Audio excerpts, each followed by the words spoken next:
So welcome everyone to what is again a really special program here at the Wende Museum. It's the second iteration of the panel series, The Future of History, which is presented through the Meyer and Renee Luskin History program at the Wende Museum in partnership with the UCLA Luskin Center for History and Policy. And this series is curated by David Myers here next to me, whom I will introduce in a minute. Yeah. Concerns about or predictions about intelligence machines taking over from humankind are nothing new. Already in 1863, there was an English novelist and critic, Samuel Butler, who thought that humankind was just a temporary evolutionary means to reach the stage of higher level thinking machines. And this idea has been echoed several times, among other things, very interestingly, in an artistic manifesto from 1919 by suprematist Kazimir Malevich. But we are now 163 years later and we are still around. But the question is for how long? Because there seems to be a new threat now which is called AI, artificial intelligence. And even Pope Leo XIV entered a discussion recently with mentioning that AI is a danger because it does not have a moral consciousness and it doesn't show any concern for the greater human good. When I read that, I thought, well, are humans that much better? But that's another question. Serious concerns about AI include many things, among others, the concentration of power and wealth in the hands of a few billionaires, massive loss of jobs, new levels of surveillance and loss of privacy, and a looming energy crisis because of all the data centers. And if you look at the universities, which is the focus of today, there's the stress of students who invest a lot of money for their student programs with the chance that these programs might become obsolete overnight. And in the perspective of professors, it might be that future college experiences boil down to AI systems grading AI-generated homework. So the question is the future that bleak, or does AI itself has the power to solve some of these problems and maybe show the way to a better and more democratic and more equal future? So tonight we are going to discuss these consequences of AI, especially for the study of history, but also how it informs our interpretation of the present. And we have a panel of really excellent speakers tonight that will be introduced by David, but it is my very happy task to introduce David first. So David Myers is Distinguished Professor and holds the Sadie and Ludwig Kahn Chair in Jewish History. Since fall 2017, he has served as the director of the Luskin Center for History and Policy, but he will be stepping down from the end of this month. He previously served as the chair of the UCLA History Department and as director of the UCLA Center for Jewish Studies. He has written extensively in the fields of modern Jewish intellectual and cultural history, authored 6 books, and has edited another or co-edited another 15 books. Myers is an elected fellow of the American Academy for Jewish Research and the Los Angeles Institute for the Humanities. But above all, I would say David is a very esteemed partner and long-term very dear friend of the Wende Museum. So we are very happy to have you here.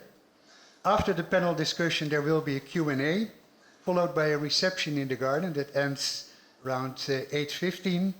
And last but not least, I would like to ask you to silence your phones during the discussion.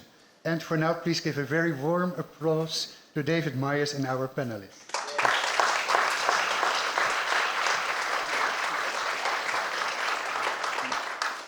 Thank you so much, Jos, and thank you to our dear friends at the Wende Museum. It is such a delight to be back here.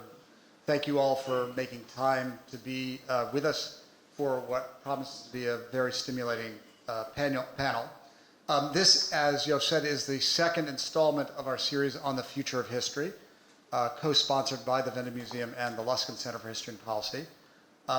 And we began last month with a discussion on the end of history. I'd say tonight we may be dedicating ourselves to another iteration of that because we'll be discussing AI and the future of history. AI, that seemingly all-consuming topic of our moment. In fact, let me ask you, how many of you have had a serious conversation about AI in the past week? And for how many of you was an apocalyptic scenario part of the conversation? So the bad news is we're going to stay on this topic. But the good news is that we're going to adopt a very particular tack with a great group of conversation partners. Our question of the evening is, how will AI transform the way we write, read, study, and know history? And we have a diverse mix of disciplines represented. We have history, we have computer science, information studies, literature, among others. And the angles through which we'll approach this topic will be many. They include technological, economic, ethical, philosophical. We hope that by focusing on this set of approaches, we can gain greater clarity about what to expect from the forthcoming disruption. And it's coming. And in doing so, perhaps better position ourselves to contend with and adapt to the changes that are coming. I think that may be a clear signal that either AI is in our midst, or maybe we can silence our phones. I don't need to emphasize enough that the stakes are great, but I think that given how great they are, we can't shield our eyes from what is coming. And so we're going to engage it head on. I just want to, before engaging it head on, I just want to let you know that the third installment of this series on the future of history will take place on August 23rd here at the Wende, and it will revolve around the topic of history in the public square, and will feature a number of leaders of cultural institutions who ask the question every day, how do we put forward history into the public square in the face of so many challenges, political, technological, ethical, and otherwise. The participants will be Anthea Hartig, who is the director of the National Museum of American History, Stephen Aaron, who is the president and CEO of the Autry Museum, and Jesse Kornberg, the CEO and president of the Skirball Cultural Center. But tonight we have a really great group, and I'd like to introduce them, as I promised, very briefly. Their accomplishments far outpace what I'm about to offer you by way of introduction, but we want to spend as much time as possible in conversation amongst ourselves, and then of course with you. So first, Toby Higbee is my colleague, a professor of history in the history department and labor studies at UCLA, and director of the Institute for Research and Labor and Employment. He builds digital archives that turn historical records into research tools. Welcome, Toby. Joining us via Zoom is Saja Gabriel, who is an assistant professor of computer science at the UCLA Samueli School of Engineering and founder of the Misinformation, AI, and Responsible Society Lab. Saja studies how language carries factuality, intent, and harm, and how to build more responsible AI.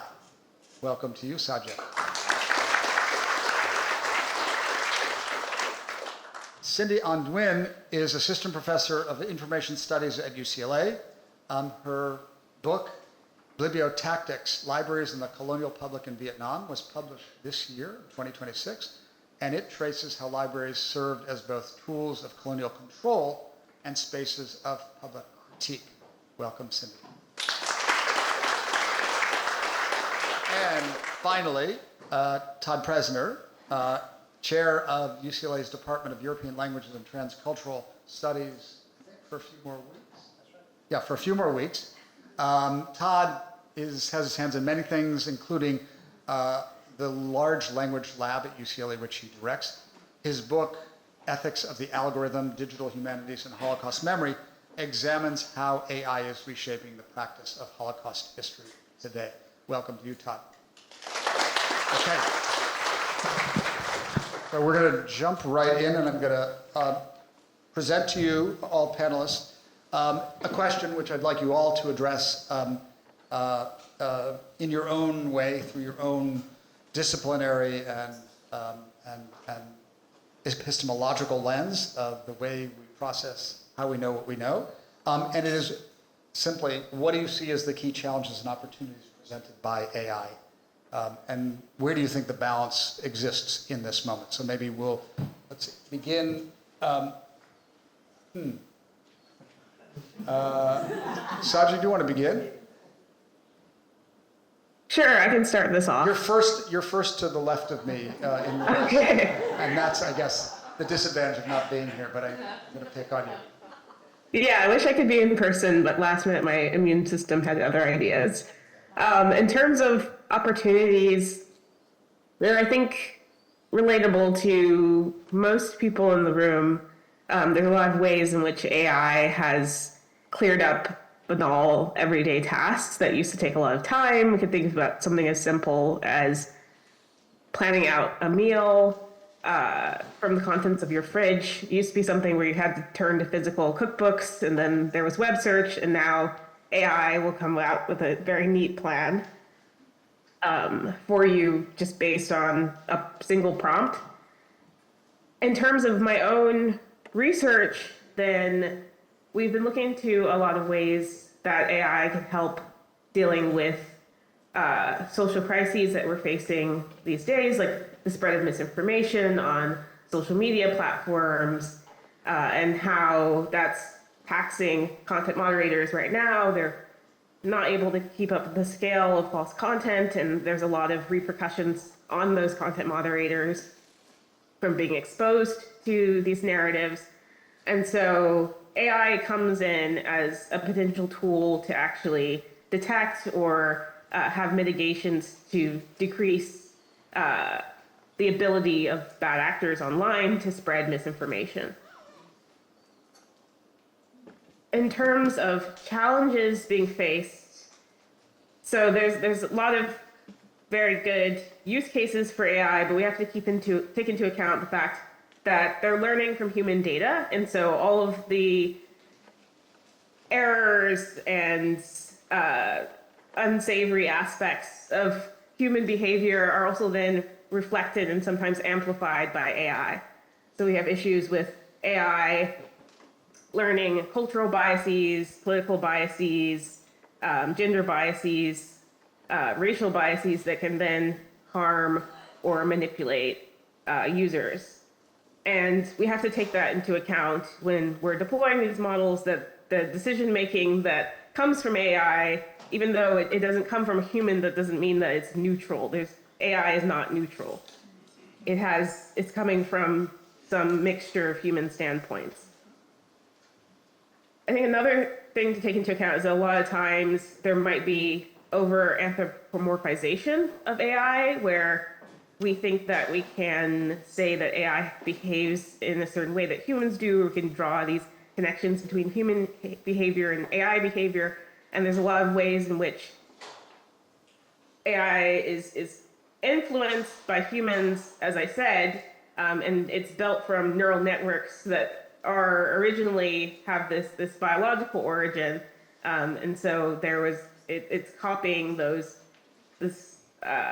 biological neural networks with artificial neural networks, but that doesn't mean that it's going to behave exactly the same way. So we see lots of cases where AI will make mistakes that no human would make, like drawing completely nonsense associations between patterns in data, where it thinks because if you have a computer vision model, for example, and you have a data set that has a skew where you have pictures of cats and dogs, and all the pictures of cats that it was trained on showed snow, then it thinks that snow is what indicates a cat. It hasn't really learned what a cat is. And this is not something that a human would do, but it's a problem we run into with AI. So I think those are some of the main issues that we need to be aware of.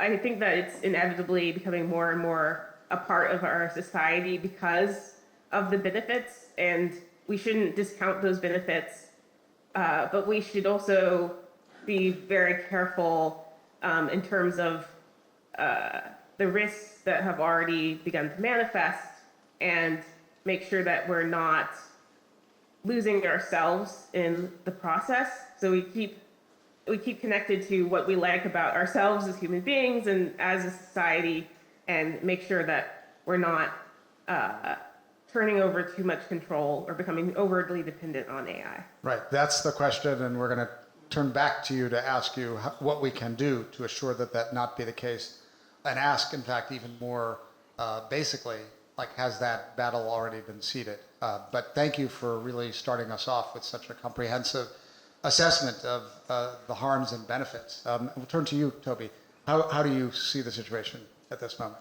Well, thanks, David. I'm going to do this as a historian, I guess. That's my disciplinary. That's your position That's here my on the zone. panel. Yeah. All right, so I think of this in the AI in the way that right after World War I, a Czech playwright, Karel Čapek, wrote a play called R.U.R. Rossum's Universal Robots, which many people may know about. In this play, a corporation creates artificial human beings that are so efficient that they replace all the human workers in all the factories around the world.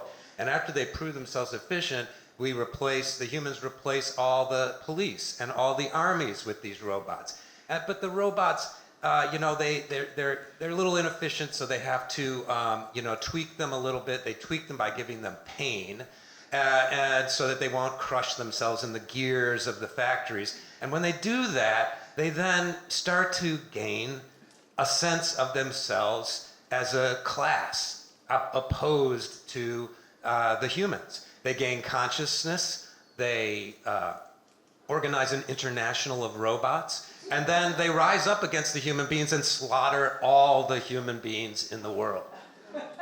And this play became a worldwide sensation in the 1920s and 30s and was kind of a metaphor for industrial society and modernism. And it became really a mirror through which a lot of people interpreted modernity in different ways. AI, the way we encounter it today often, has this very similar overblown sense that it will fundamentally change the world and destroy all of humanity. And all of that is really part of a system of mystification in the way that Henry Ford mystified the assembly line in a way to gain and assert his power. So the robot, the AI overlords that we fear, we should puncture that and remember that that's a historical construction, and we can think more thoroughly about these things. Think about the hype and the way that hype is designed to clear the field so that we will feel that this is an inevitable elaboration and there is no alternative. Okay, I'm going to want to return to this theme and question, have we seen this before, in what guise, and what do we learn from those past examples? But I do want to just get some opening thoughts from each of you. So, Cindy, what's your sense of the current moment, what you're thinking, and harms and benefits? Sure. Thank you so much for this conversation, which and reflecting on this conversation, we are going to solve all of humanity's problems right now, like today. That's the task at hand, right? That's what the Wende is for, right? And because of that, I had to write down some notes because it seems like a hard task. So if I am kind of pulling from this, that's what's happening.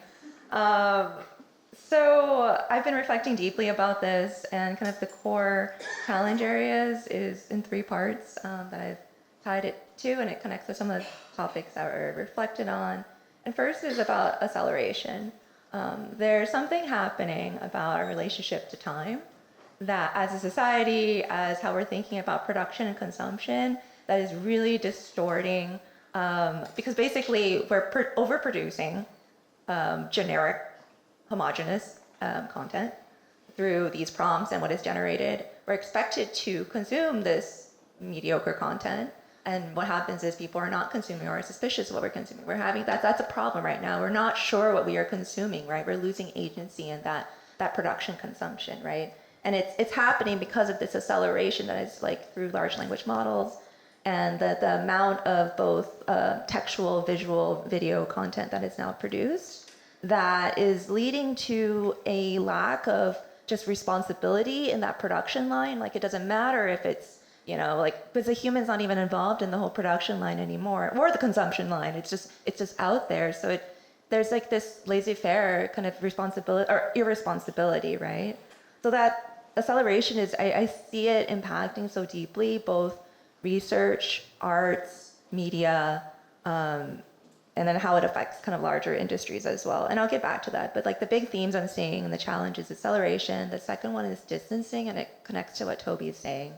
It's harder and harder to connect, like the user to find the information that we actually want, right? There's a distancing that's happening. We're getting introduced with an intermediary that we never signed up for.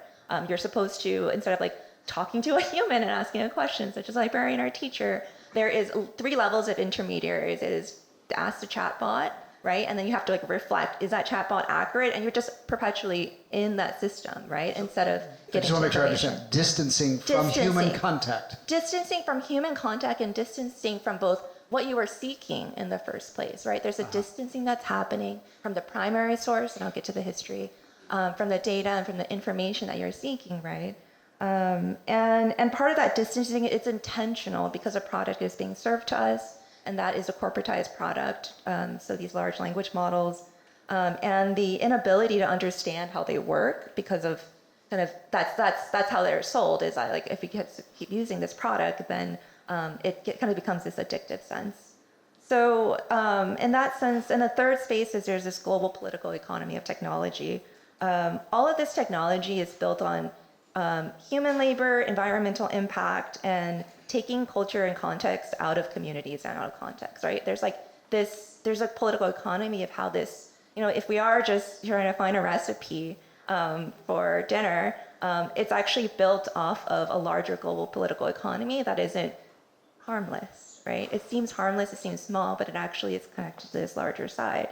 So those are all like kind of the big conceptual harms, but I'm thinking like, well, are there any opportunities? And for me, the only opportunity, I had to think really hard about this, is that we're now confronting all these broken systems that were broken before, but are now breaking much harder. And the first is education, right? Like we're really reflecting on what we're learning now.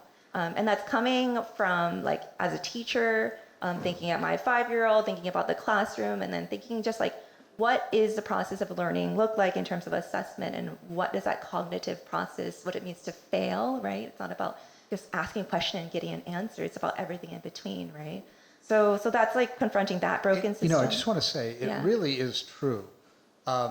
We're thinking at the university about pedagogy in ways that we really have, let me speak very personally, I haven't before.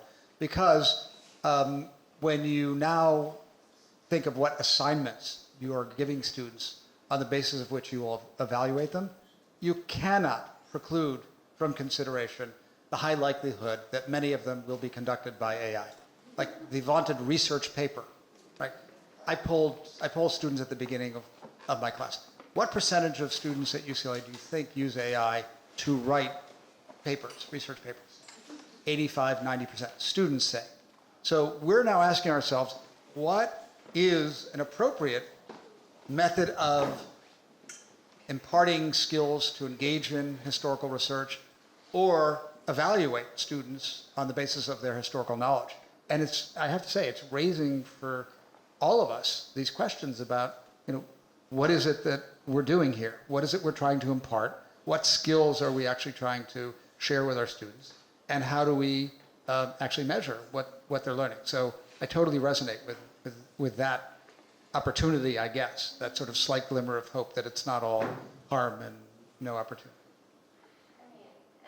And with that, it's I'll riff on that. I'll riff off that instead of going off my other rant. Time. Just because, I think a lot of thinking about all the harms and well, what do we do?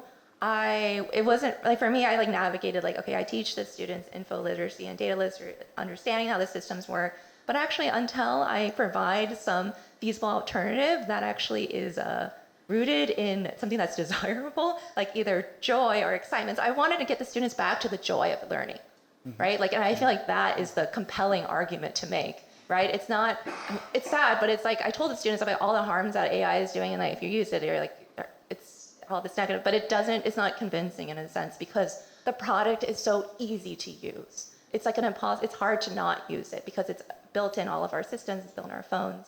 So then I was trying to redesign the class. Maybe the outlier in that right? regard. Yeah. Right? Like with something else. So then I was like really redesigning the class with like joy and different types of activities. I really got the students back to that. But I have a whole thing, but I'll stop with that just so I can hear. Stopping at the point of joy is a good place to start. Yeah. Todd, Sure. how would you address this large question as someone who thinks about this a lot, as do all of our panelists? Sure. I mean, any one of us who's used Google search lately realizes that you're getting AI-generated summaries that pretty much eclipse our ability to even find authentic sources that we can chase the provenance of. Occasionally, we'll get references to where the AI is maybe drawing material, but for the most part, that's radically obscured. And so it's really becoming built into all of our technologies. As you said, it's on our phone, it's in our way we search. And certainly the naturalization of a kind of chatbot-like interfaces, our students are using them. I want to maybe start by saying some of the challenges I see are actually an inability to be, or maybe a need that we have to be very precise about what AI is doing. And so you asked earlier, what it means for AI to write, read, and know history. And I'd say it does none of those things. First of all, in terms of reading history, what it really is doing is it's making models. And these are mathematical models based on information that was used to train it. And those models largely derive from humanities research, basically narrative-based research, fiction, nonfiction, whatever fields. I mean, you know from the Anthropic lawsuit, many of us had our books and intellectual property stolen, and it's become the basis for training these models to generate human-like language. None of us are being compensated for that, but it's important to know that that is one of the reasons the AI, can create linguistically coherent outputs. When it reads, what it really is doing is breaking words down into tokens. It's figuring out where they go in relationship to other words, basically positions. It's seeing which words co-occur with other words, which is called embeddings. It creates mathematical vectors, very complicated high-dimensional vector spaces that basically predict the likelihood that one word is going to co-occur with another. That's the kind of reading it does. The kind of writing is very similar. It's generating language based on probabilities. All these models are statistical, very complex statistical mathematical models. There's neither reading nor writing happening, and there's certainly not knowing happening. Knowing is about understanding, right? Knowing is actually having disciplinary credentials, right? Understanding provenance, understanding authorship, understanding tone. All these things, there are no authors in AI. There are corporations that have stolen material and have produced applications that generate things that look like history. But these things are statistical models at the end of the day. So it's about modeling and prediction. It's a challenge for us to understand that. And I say it's a challenge because we've begun to naturalize these applications in everyday life, like through search and chatbots and so forth. And I think the biggest thing is as soon as we start to denaturalize how they work, we don't treat them as oracles, as truth tellers, and really understand that there's a level of decision making that happens based on probabilities. And this is why, to go to Sadia's point, you get stereotypes. Because if you happen to train on stuff that has stereotypes in it, it's going to be reflected and amplified. Racial stereotypes, gender, ableist, and so forth. And so there is a problem of, it's sort of like a broken mirror in some ways. You might say it's based on our own representations, which are, widely variant, but it's going to amplify stereotypes, and nuance and specificity and minoritized stories are going to disappear. Because again, it's a statistical model. You're going to replicate central tendencies over and over again. Now, are there opportunities?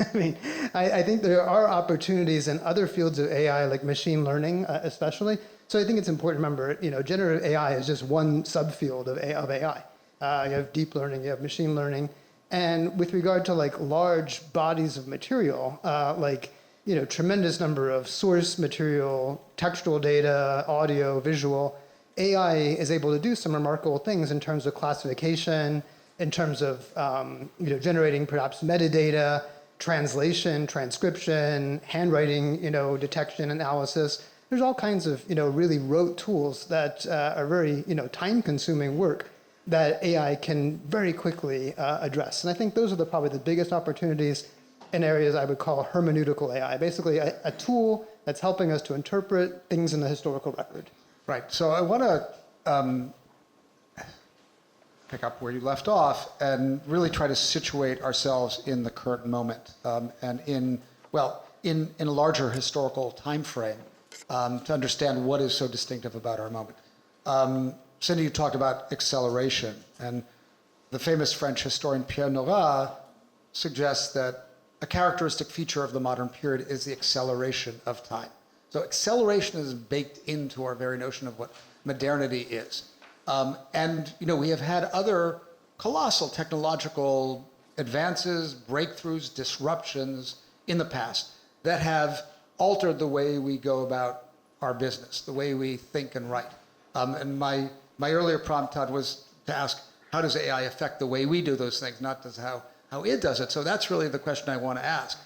How have previous moments of technological innovation altered the way we go about our business thinking, writing, learning, such that we can assess whether this is different by degree or by kind?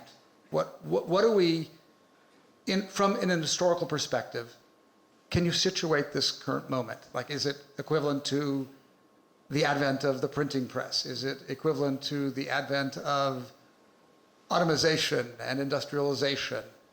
Or is it of a completely different magnitude in its scope to alter the way we know what we know? I offer that question to, maybe you are a historian, history department historian. I don't know. Everybody's a historian in some sense. Yeah, we're all historians.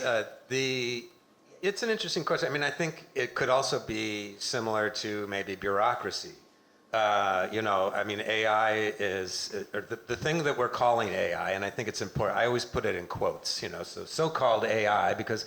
Why is that? Because it is, as Todd was saying, it's a lot of different things. It's many different tools that can be brought together. But the product that most people see on their search engines or ChatGPT, that's commercial generative AI. It's one version of this type of technology. But all of these technologies in some sense are like simplification tools. And obviously, thinking about how our world is different than, say, maybe 500 years ago, there's a lot more text and data out there. And that is certainly from the perspective of the modern historian, it can be overwhelming. So on the one hand, having tools that allow you to sort and simplify this mass of information is actually essential, because that is what historians do and have always done in some sense, is simplify the complexity of the past in order to interpret it and to communicate something interesting or powerful to their audiences. But this system of simplification is, first of all, I think it's much more powerful than previous ones, and it's controlled by a very narrow group of individuals. So I think that is what I would see as the... That probably was the case earlier, right? With other technological breakthroughs. I mean, the control of the capital remained in the hands of a small number of people who are driving that advance. No? I mean, this is... Well, it's always, certainly it's always the case that there's a minority of people controlling things, but I think the scale is different. And the amount of capital that is behind these technologies is much larger than anything in the past. Okay. Cindy, thoughts about this question of the current... Okay. Todd. Maybe just a couple. I mean, it's a really difficult question in a lot of ways. I mean, with radical rupture, we've never seen this before, or there's things that we've seen before. And I think the printing press is a good analogy here. I mean, the printing press also set off, of course, a culture around, well, authorship, obviously. It increased literacy, participation in democratic processes, and certainly information, dissemination. I think probably our modern concepts of subjectivity are connected with this history in some deep ways. The ability that we have authorship and responsibility and agency and things like that. I'd say it probably, people have written extensively about this, but it transformed and invented the modern world. And I guess the question is this coming to an end at this moment? Because questions, certainly all these things, authorship, participation, democracy, citizenship, literacy, responsibility, all things that were kind of engendered in this period from, essentially the Enlightenment to perhaps today, are probably imperiled by a number of things, including the very small amount of corporate control, the radically, the destruction really of authorship and responsibility, I'd say, with regard to AI. And of course, we haven't even talked about the environmental catastrophe that it's connected with. I guess I see it pretty bleakly, but I also would say that this is probably the end of an episteme that existed for about 500 years, if we want to use like a Foucauldian kind of thing. So I definitely think that this is probably more, not of degree, but of a difference of kind. A difference of kind. Yeah. Sajid, I mean, my perspective.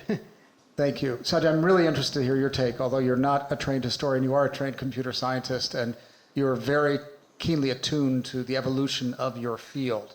And I'm wondering, how does it feel to you, like the advent of AI? I mean, I gather, certainly have grown up with it and sort of made it your preoccupation. But you know the history of your own discipline. And how does it feel in terms of the evolution of the field of computer science? Like, where is this different by orders of magnitude than anything anyone had imagined? Yes. Yeah.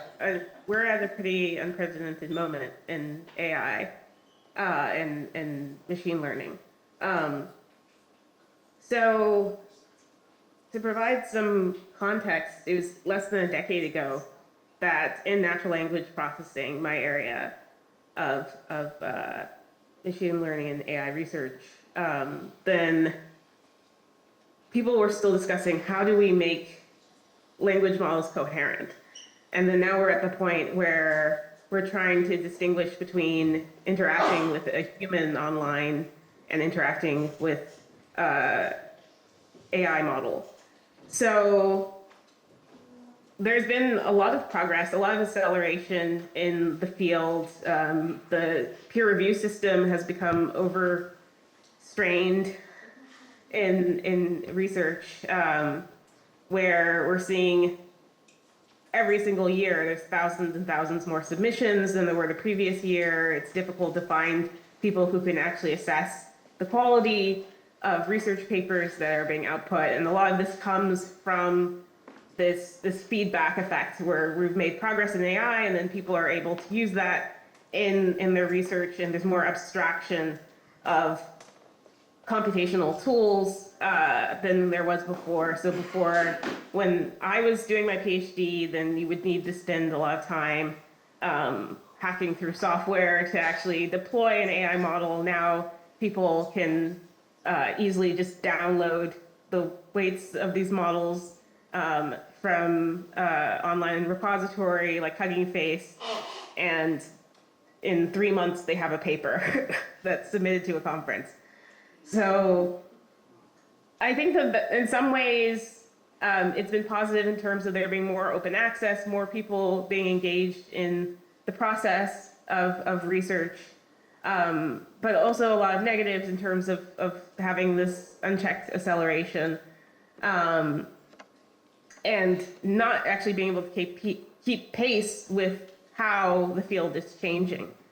Outside of my field and thinking more towards my research focus on misinformation, this is something I think about in terms of unchecked acceleration and large language models as a dual use technology, which I think is true for a lot of innovations that have brought these kind of rapid accelerations in the past as well, but is even, given the scale of what we're seeing today, is even more of a concern where because it's harder and harder to distinguish between what content is coming from AI and what's coming from a human, then it can actually used in by criminals for, say, influence operations that are not new. This is not emerging with AI, but this is something that's been a problem for years before we had these large language models,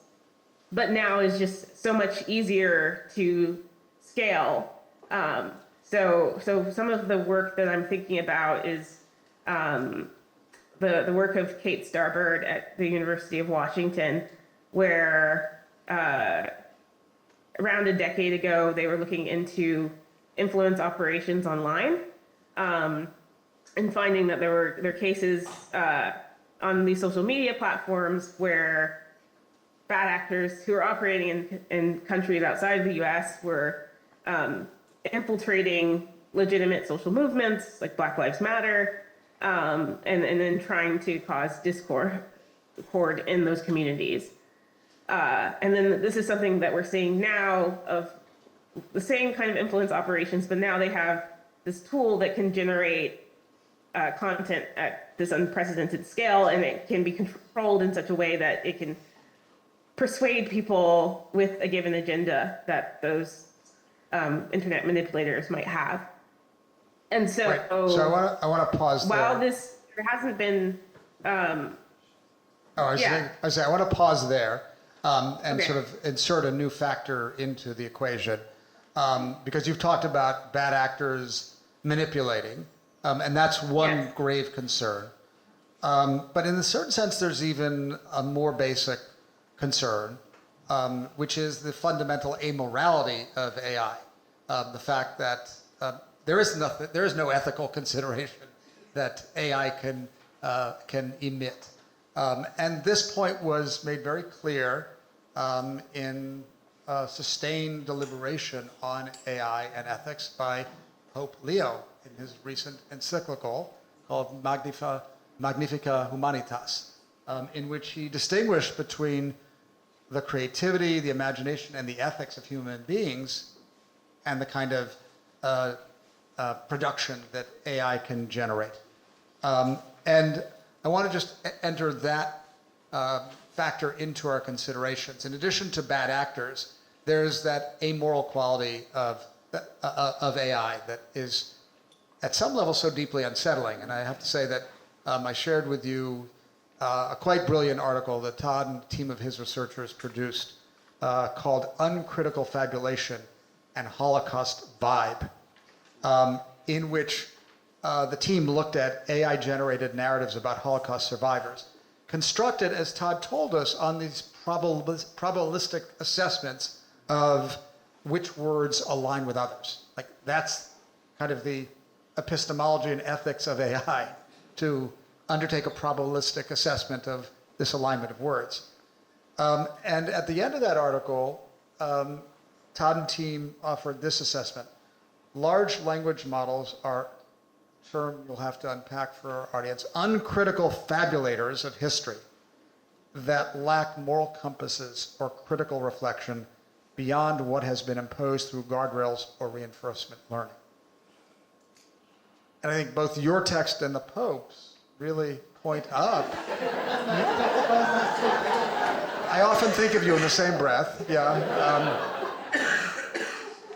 Our local Pope, Todd. Both texts really call attention to that amoral quality of AI and the difference between humanly generated knowledge and machine-generated knowledge. So maybe I definitely want to hear what everyone has to say about that. But Todd, let me ask you a couple of questions. What do you mean by uncritical fabulation? Some of us know that that's a reference to a very famous term in literary criticism and history. But what do you mean? And what's the danger that you really see that animates your research and your work in that article, as well as in the ethics of the algorithm, and which pushes the ethical question to the fore? Yes, I'll just very briefly, right? So the term is actually a riff on Saadia Hartman, who is a cultural historian, literary scholar, who wrote a really very fundamental, I'd say, piece called Critical Fabulation, where I think she's looking at basically the limits of the archive and realizing she's a historian particularly of the transatlantic slavery, and knowing that in the archive there are basically no spoken or written testimonials of survivors of the transatlantic slave ship, 350 or so years. And so what she is trying to do is look at the limits of the archive and use the work of imagination to begin to limn the contours of erasure, for one, and also to develop ways of speaking, I'd say, back to those absences. Toni Morrison would be another example of this. That's in her critical. view, the archive is partial in two regards. Oh, yeah. Right. The Not archive- complete and also partisan or Yeah, I mean, it's possessed of its own ideology. right. What's in the archive of slavery, right? The ledgers, the bills of insurance of the enslaved, the ship manifestos, the captain's logs, right? What about the victims? They're completely absent. And so she's looking at also folks, authors like Norby Phillips, the poet, or Toni Morrison, and others who have used the work of critical imagination to talk about historical realities where there's very little evidence. And she calls this critical fabulation. An AI is not doing critical fabulation. An AI, we use the term uncritical here because of its essentially an instrumentalist, automatic, transactional approach, which it's only trained on what is in the archive. It's only trained on the said. And so if you've digitized a whole bunch of stuff, and one of the things our team is doing in our large language lab is looking at the training data that's available online for some of the early models and seeing really what's in there, besides the obvious things like Wikipedia and web scrapes, but books and articles and PubMed publications and GitHub repositories and what have you. But the point here, Reddit posts, all kinds of stuff, and it's all basically more or less equal, although some things can be weighted more heavily and so forth. But the point is, it's trained on what has been said, and what has been said is not only partial, it's also partisan, and that means it goes back to the idea of replicating stereotypes. It's going to tell certain stories over and over again, but at the expense of other stories that will never be told by the AI. And so that's why it's uncritical fabulating. It's making stuff up, it's mimicking, but in the process it flattens, homogenizes, and I would say really amplifies stereotypes in ways that are deeply problematic. Saadia, your thoughts, I saw you nodding your head, so I wonder if you had further thoughts to add on this question of the amoral nature. I mean, you so much of what you do is intended to address the replication of racial, cultural, gender biases. How do you think of the ethical question in AI? Yes. So I think here is where we need to be really careful about context and use cases, and understanding the limitations of AI and its nature as a statistical model, and not as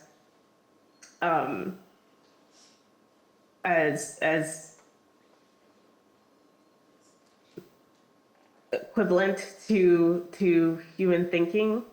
And so I think in a case like what was brought up in the excellent paper that you mentioned, this is where we need to draw lines about where do we actually deploy AI and being sensitive to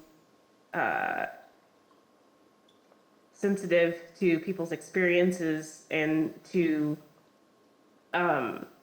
whether or not there could be moral violations in that deployment. So that's something that I think really we need to have systemic change. It's not just about the nature of AI itself. It's about having the regulatory structures in place that we control how we can actually control how it's used and potentially avoid people being harmed. And also about it's a question of education, of making people more aware of exactly how do these models work and how many weaknesses they actually have. And so that if you do see these kind of outputs, that you understand how to actually contextualize that. I think that's something that's often missing. Yep. Cindy, I want to come back to you. You're at a School of Information Studies and Education, so these questions are very live for you, I'm sure. Yeah, and I mean, I think now I'm getting some time to process the connection with the previous question too. I think, like, thinking about the scope and scale of which we need to think about media literacy, right? Media, information, data, now AI literacy. And we use literacy, so before it was tied to like word and reading, but now it's really about kind of being able to parse out and have cognitive ability of like truth, fact checking, finding sources, understanding kind of the not just like source material, but in terms of its production and kind of the spread of which that information could be misused. So like coming with that critical eye, I think is the key aspect here, is probing into the technological systems, having a skeptical, critical eye of what we see and teaching that, right? I don't think I've been in a space of which now I'm having these conversations like with my like grandmother, but also like my auntie in like Vietnam and my friends in Cambodia who are just like, hey, Cindy, is this real? Like, and we're having these important conversations now that that is really key, and thinking about how we might educate individuals to move through that. But I just did want to speak about kind of without regulatory or interventions, the scope of harm is what is unprecedented now, right? The speed and the scope of which misinformation travels is so high, fast, and rampant that I think is what has been just historically unprecedented in terms of like communication and harm. Yeah, good. So I want to continue, but in a certain sense also add to our deliberations a related question, which is in fact the heart of what is announced as our topic.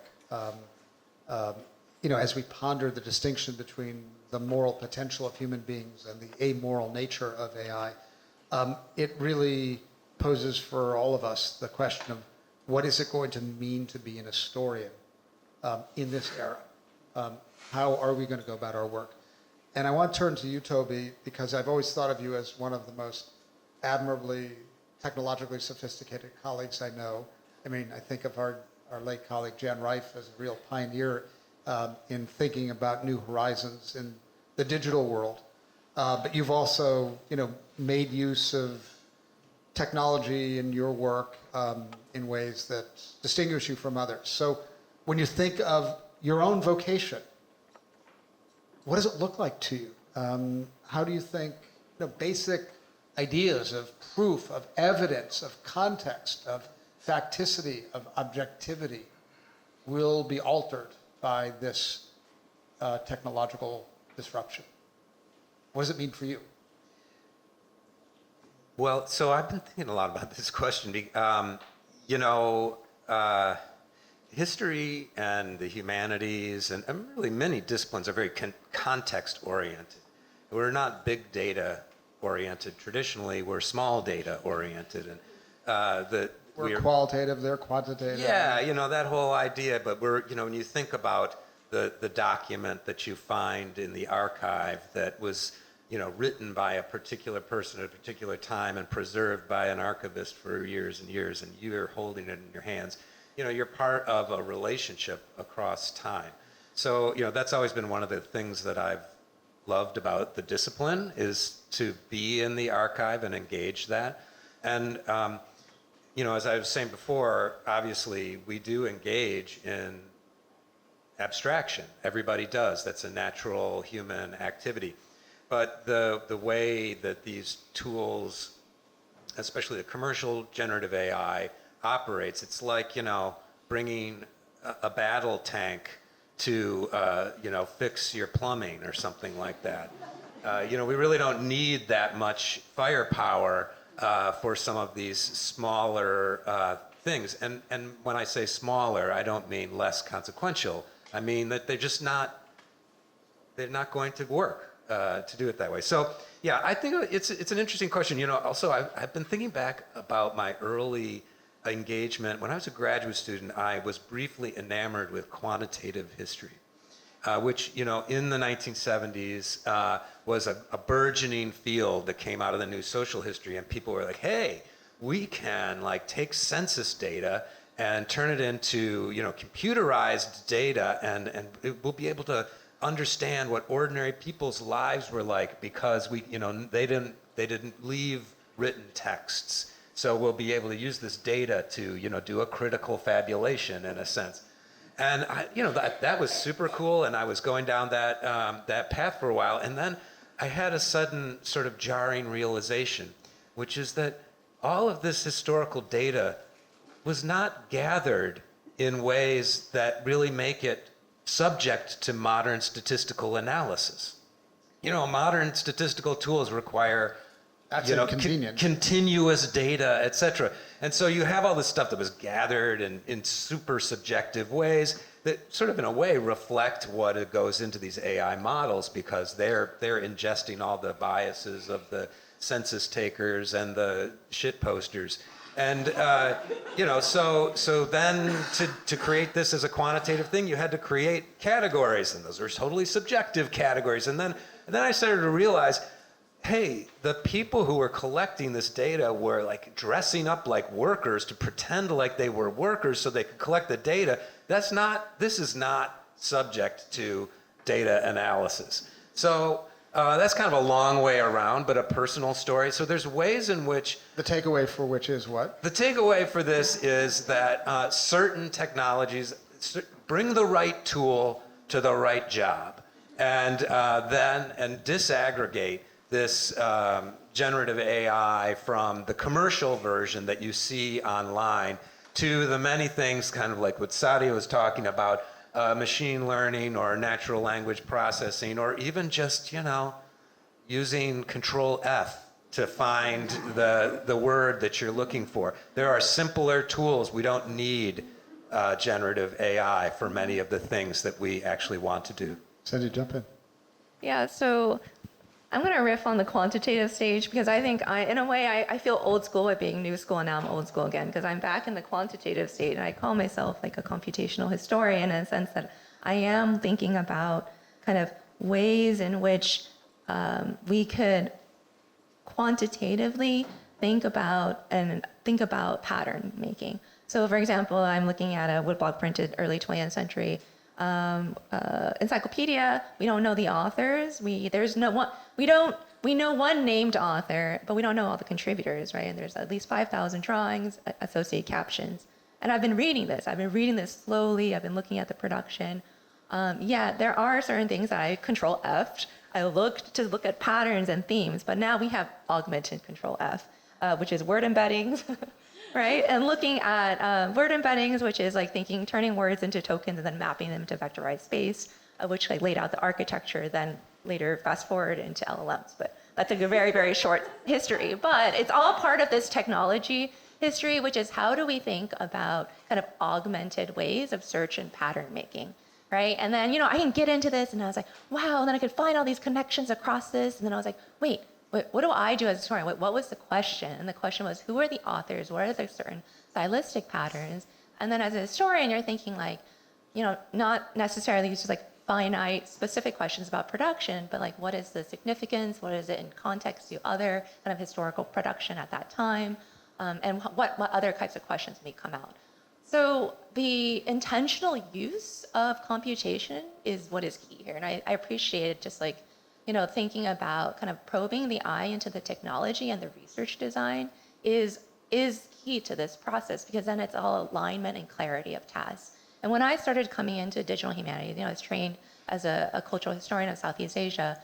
What drew me to some of these computational methods was actually some of the legibility and transparency of methods. Because I thought you just read a bunch of books and then magically you write another book. Like it's just like that. There was like not a cognitive understanding of method for me. And it took a while to understand the historical method and what that entailed. But there was a bit of this, actually a scholar black box that was happening internally. And it's actually really fascinating, because now I really appreciate that scholar black box, because like all this pattern making that's happening in our brain, so much of it is serendipitous in parts of like what we read, who we connect to, and it's actually not always legible even to ourselves until we actually narratively write about it through a book.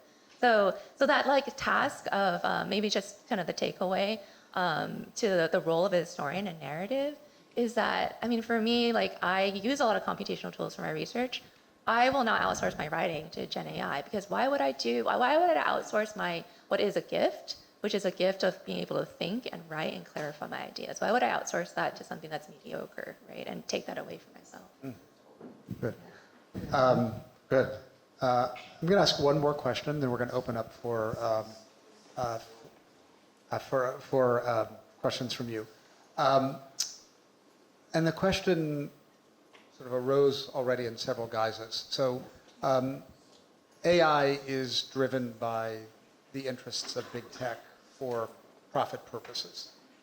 The incentive to regulate, both from the perspective of big tech and the government, is very limited. So what can we reasonably hope as serious guardrails on a vehicle that seems to be veering off the path? And I think there are various ways we can answer that, but I know, Sajid, you and your lab are actually engaged in thinking about how we can maximize the capacity of that very tool itself to guard against its own worst excesses. So maybe you can just share with us what you're up to. Yeah, I can talk a little bit more about some of the work that we've been doing on mitigating misinformation and disinformation. So we had a study where we were looking into how debate between AI models can actually help people develop critical thinking skills and discern between false and true claims. And this is based on work on humans' epistemological development and how we don't learn in the vacuum. We learn through interaction with each other, through face-to-face interaction where we have discussion of ideas and consideration of other perspectives and standpoints. And so in this work, we were looking specifically at claims around COVID-19 in cases where we had human judges who had cognitive biases. So maybe they are already COVID-19 vaccine conspiracy theorists, and they believe that, say, COVID-19 vaccines alter DNA, which is not true. We wanted to see if engaging in these interactions with these debating AI models could actually make them more capable of discerning whether a claim was true or not. And we found that even when we had judges who had these very strongly entrenched pre-existing beliefs, that we did see some benefits where they were more able to judge the accuracy of claims. So this is in a setting where we're thinking about humans actually being able to assess misinformation, but we also tried this out with AI judges and found that this setup works as well. So we could think about having a similar setup where AI is supervising itself and actually detect AI-generated disinformation. Todd, could you tell us a bit about what your lab is up to and whether you think there's anything that you can come up with that might help mitigate the... Well, I mean, I think that the crux of the problem, as I think a number of us have indicated, with regard to information and misinformation or disinformation, depending on the agency we want to ascribe, is the inability to distinguish truth and falsehood, and the speed in which misinformation is now able to be disseminated through the connection of the generation platforms with the dissemination platforms. So like Grok would be a good example of that, Grok and X, right? So here you have even an intentional retraining of Wikipedia, which is Grokopedia, right? And if you find this funny, it is, but it's also horrifying, because it's to rewrite essentially close to 1 million Wikipedia pages in order to remove certain kinds of content around DEI or wokeness or what have you. And then you can train the model on this so that it can then disseminate things like conspiracy theories and other things. This is all happening, simultaneously. It's integrated with the newest Tesla, and so you can be driving around and listening to this kind of thing. All right, So what my do we point do? here is, so what do we do? I don't know if guardrails and regulation are going to be enough. Honestly, I mean, it's in some ways, I think it goes back to something I said earlier, which is trying to at least denaturalize how these technologies work. They're not oracles. They're human-created things. They've been adjusted by humans. They've been reinforced for certain behaviors, largely around, so-called safety, but really about profit and attention, right? They want you to stay in the model as long as possible. It's just like the recommendation algorithms, right? You keep watching the videos and you give more extreme ones. Well, you keep talking to ChatGPT over and over and over again. You're drawn in. It becomes your therapist. It becomes your friend. It becomes your historian. It becomes your news service, all these different things. So I think if one of the things our lab is doing is kind of like AI forensics. So it's like, how does it work? Understanding like these behaviors, trying to denaturalize them. Like, let's look literally at the probabilities of like getting this output versus that output. And you realize, wow, it's really just math. It's really statistics at the end of the day. It's really compelling because it's trained on, and there's so many hundreds of billions of parameters. It's unlike anything humans have ever built. I do really think that. But at the end of the day, it's still a technology. It still was constructed for certain kinds of outputs, and statistics is at its core. So a key to understanding of what its potential is and what its very profound limits are is one thing we can induce in ourselves. I think Okay, so. briefly, Cindy, and Yeah. then we'll open up for questions. Yeah. I think it's important to think about how AI is often a technology that is a solution looking for a problem, and that's where the lab that I founded, Culture Futures Rest Lab, focuses on community-driven revision of digital humanities and AI systems for the rest of us. So rest of us is the global South, global majority, specifically is who we're speaking about, which I kind of only briefly talked about, which is the global political economy of how these AI systems are designed and how those who are negatively impacted are much more negatively impacted in the global South and global majority. So what we're doing right now, I'm partnering with a group called an AI of our own, and we're recentering the entire what tech development could look like, looking and talking to community members. So we're working with silk weave, like that's where I'm going next week. I'm going to Cambodia. We're talking to artisanal silk weavers because and what are their key problems? It's about knowledge transmission and it's about sustaining their cultural economy. And they've been looking at what kind of technologies might be useful, but also I don't know what those technologies are. So it's two-pronged in our intervention. Like, we're not solutionists. Like, we actually are tech might, but maybe actually we just need to help you with transcription and you own all the data and we're not, coming in that way. So it's all community driven and really teaching the principles of data literacy, data sovereignty, so that also these community members don't get exploited by other corporate platforms that are introduced to them too. So the learning process is very community grassroots is where we're working right now. And thinking about also technical literacy, it was alluded before that AI isn't just all Gen AI, right? So there's frugal computing, minimal computing. We don't have to use the cloud. There's actually infrastructure that could be more local off CPUs, computer processing units, rather than GPUs that are kind of more environmental as well as economic and local. And because they're local, they reclaim the means of production, right? We take back the tools and we understand the tools that we're using and we use them more intentionally. And that's the hope of what I'm working with the lab.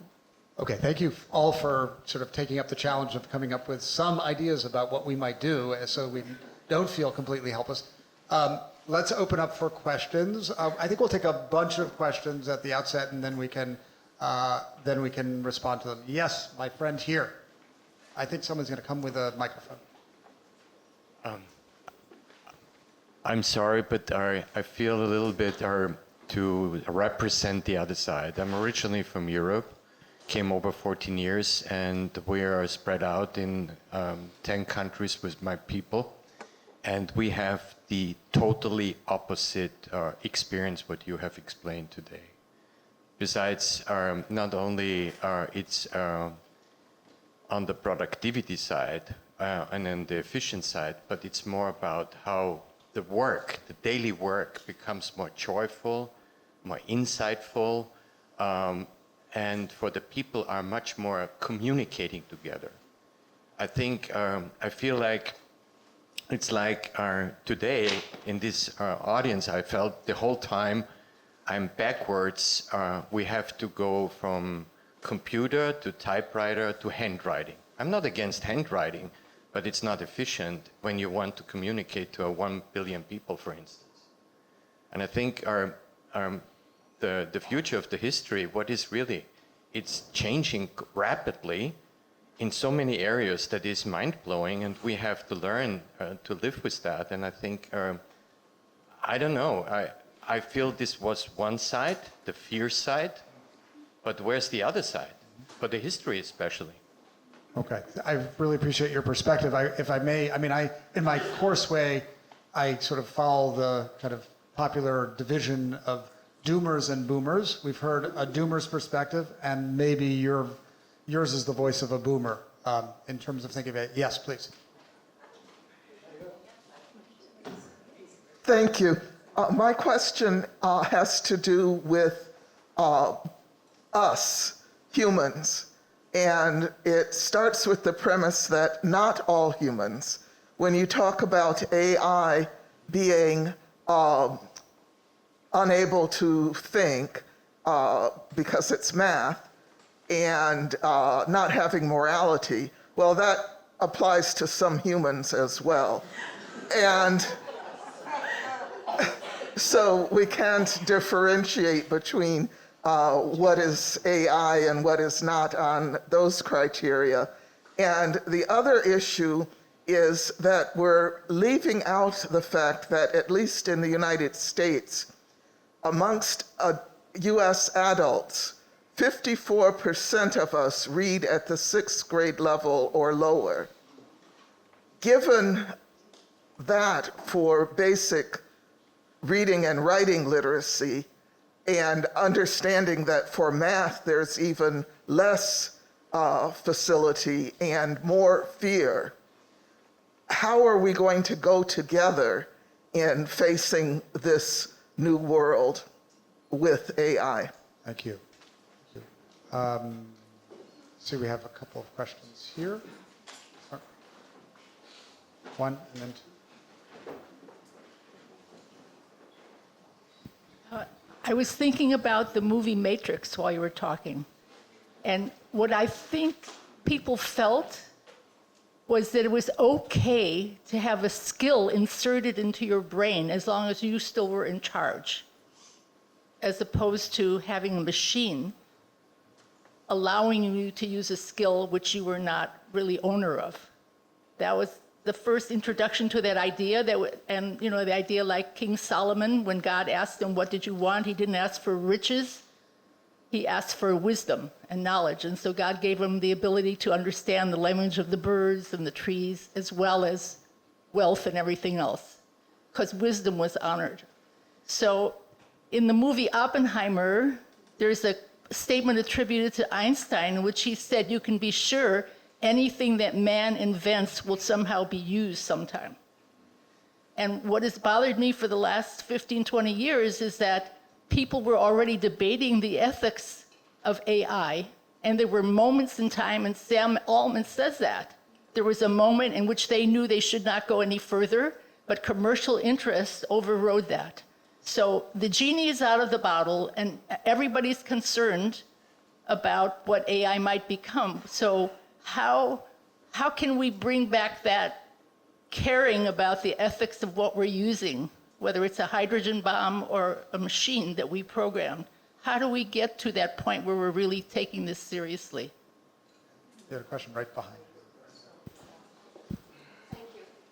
Thank you all for a wonderful presentation. My question concerns the diplomatic and military archives, the repositories on which many historians rely for primary research. What is the impact, or what will be the impact, of AI on those archives? One more question back there, or are we good with what we have? Okay, I don't see anything. Okay, so we have a bunch of interesting questions about, have we got it wrong, and in fact, undervalued the benefits. What about the ill will of human beings, right? Not and literacy problems in terms of mobilizing, and where's caring, and the fate of the archive. So there's a lot to take up, and I'll ask each of you to speak to one of these questions or what's on your mind briefly, so that we can conclude in the next 5 minutes or so. And maybe we'll begin with Sadia. So this is very aspirational of us, testing the capacity of human beings to finish the task in the anointed time. Yeah. We'll forestall AI for now. Yeah, Sadia. What's on your mind? I was going to say that I think I may have been one of the most optimistic members of the panel so far around benefits of AI. I believe that it can actually address some of the issues that have come up, like when we have knowledge gaps, when we have issues, as you were saying, where a lot of people might not have access to the correct sources that they'd be able to really be able to critically evaluate content that they're viewing, and maybe they grew up in and are surrounded by environments that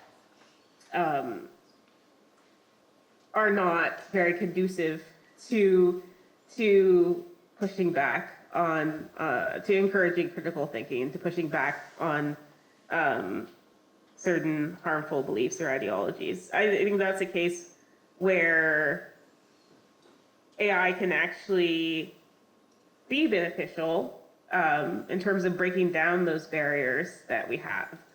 And something that I've been exploring with the work on misinformation, where my vision for how that would work going forward is that even if people are in these silos where they have limited access to knowledge, that we can use AI as a tool to actually present them with an explanation, to present them with the knowledge that they can use to then be able to assess content on their own, and to build up those skills that they didn't otherwise have access to.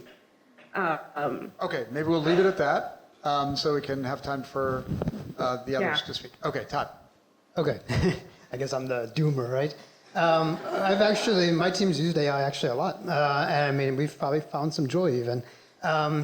Transcription, translation, classification, disambiguation, working with massive data sets in order to create structure, search, discovery, metadata, summarization. Those are a whole bunch of ways. That's all task-based AI. And that's really useful because we're not outsourcing our judgment and thought to the AI, but we have particular tasks that we're trying to achieve, and it scales, at a level that, no human being can possibly read and classify the amount of stuff that fast. So the efficiency is really helpful. I think my problem is really around the generative, and so it's a really smaller subtitle. If you go back to what I was saying about AI, machine learning is kind of an area, deep learning is an area, generative AI is really a small area, but it's a particularly, I think, rich and dangerous area, especially because it's being deployed in all kinds of ways in everyday culture and especially educational settings. We see this with our students all the time. You have ChatGPT generated essay graded now by ChatGPT 2.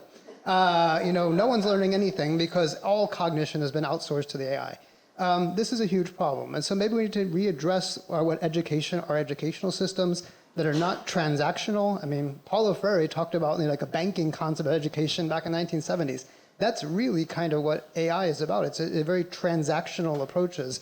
I do think that we need to bring back experience, embodiment, sociality, citizenship into fundamental ways into our education. I have a lot of optimism for that possibility, certainly.